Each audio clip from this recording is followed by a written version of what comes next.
This is a really great fold for either a boy or a front wetter, or if you have a tummy sleeper and there's someone that generally wets the front half of their nappy more than the back, this is a really great fold for them.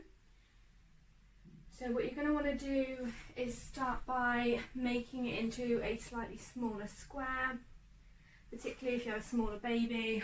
This is what I would do for my 8-month-old. If you have a much smaller baby or a newborn, you're going to want to make this square a little bit smaller still. So now you have this size. If you imagine a point in the middle, you're going to fold it from here and all the way up to here, so just a few centimetres inside the top part.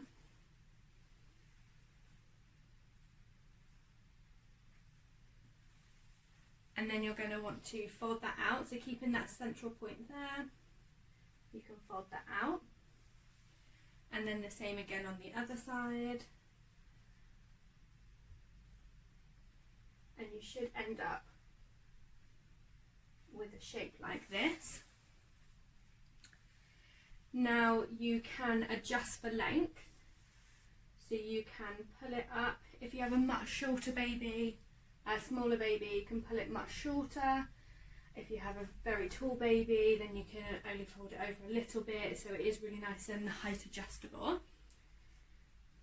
So you want to fold it as much as you need for length, and then pull these side pieces in, which gives you a really nice, neat fold. And then you have all of this absorbency in the front and much less in the back.